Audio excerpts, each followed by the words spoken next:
Douleur à l'épaule, aujourd'hui, je te montre le meilleur étirement à faire contre les problèmes autour de l'épaule, même l'omoplate, le dessus de l'épaule, tout ce qui est autour ici dans le cadran antérieur, dans le cadran antérieur ici ou derrière. Donc, tout ce qui est omoplate, pectorale, près de la clavicule, la bursite à côté de l'épaule.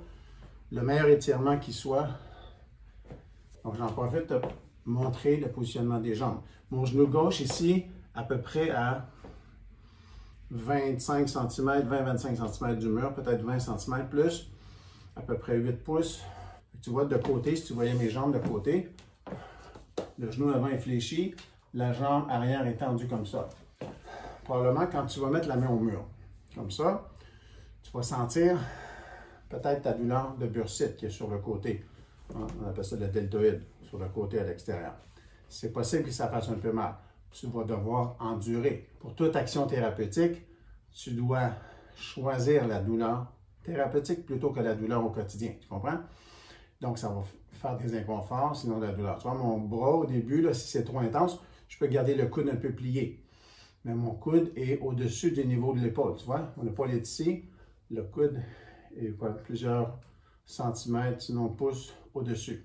Ce que je fais, j'envoie la main opposée. Ça, c'est ma main droite. La main gauche est sur le cadrage près de la fenêtre ici. Donc, tu mets la main sur un mur. Puis tu respires. Tu pousses les omoplates ensemble. Plus tu pousses fortement les deux omoplates ensemble à faire ça, à se rapprocher l'une de l'autre, plus ton cerveau va dire aux muscles pectoraux de se relâcher. Donc, c'est l'étirement des muscles pectoraux. Pour le pectoral, que la main est au mur. Mais pendant ce temps-là, l'autre main est en bas et pousse fortement vers l'arrière. Je pousse les deux omoplates l'une vers l'autre. Je respire fortement. Mon genou devant est fléchi. Le genou est fléchi. L'autre jambe est tendue. Le genou est non fléchi. Puis là, je vais me servir du genou avant pour donner plus de poussée vers l'avant si j'en ai besoin. Sinon, si c'est trop intense, pour reculer légèrement, pour calibrer l'intensité de mon étirement. Maintenant, si on revient pour regarder comment on est installé plus haut, on pousse les bras vers l'arrière. C'est mon genou en avant qui est fléchi, comme je te dis, qui pousse soit vers l'avant ou qui en enlève un peu si c'est trop intense. Puis naturellement, je dois respirer, comme dans toutes les actions thérapeutiques. Mon coude peut être légèrement fléchi au début, mais plus je vais refaire cet étirement-là, plus je vais avoir le coude en extension, donc très droit, et la main plate, pleine au mur.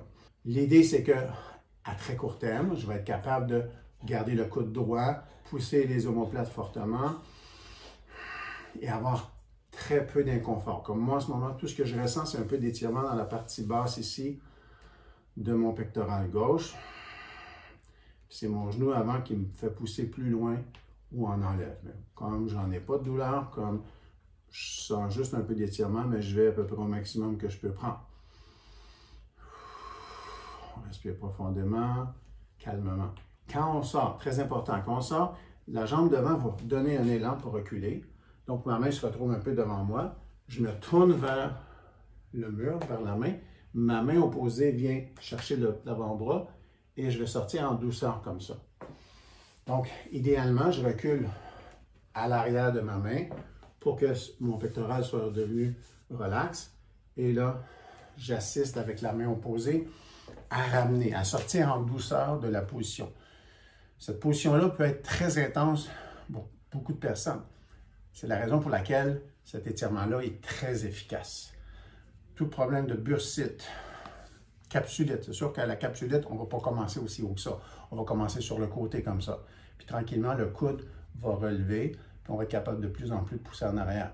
Éventuellement, tu vas regarder aussi, j'ai une vidéo où je fais des exercices avec élastique, puis je pousse l'élastique vers le haut, vers l'arrière. Je te la mets en description de cette vidéo-là. Très bon pour les bursites, les capsulites, tout problème autour de l'épaule, l'omoplate, la base du cou, tout ça va te servir. Naturellement, tu devras prendre soin de ton muscle pectoral et le masser également. Il y a d'autres vidéos pour ça. Je vais t'en mettre une en lien dans les commentaires.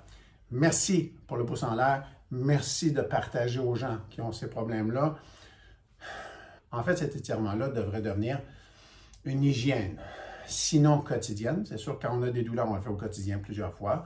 Et moins qu'on a de douleurs, comme moi, j'en ai pas du tout, je le fais de temps à autre. Mais par contre, je fais les exercices pour pousser mes bras en haut en arrière. Pourquoi on fait ça? Parce qu'on a les bras toujours vers l'avant, vers le bas. C'est quoi le contraire de vers l'avant, vers le bas? Vers l'arrière, vers le haut. Donc, c'est pour ça que les exercices avec l'élastique et cet étirement-là sont essentiels à garder la santé de tout ce qui est milieu de mon torse ici, devant, derrière le corps et tout ce qui est supérieur à ça. Merci pour le pouce en l'air encore une fois. Merci de partager et abonne-toi. Je me suis fait une promesse de faire beaucoup de vidéos en 2025. Tu vas être le premier à le savoir. C'est pour ça que tu dois t'abonner. On se parle bientôt. Ciao!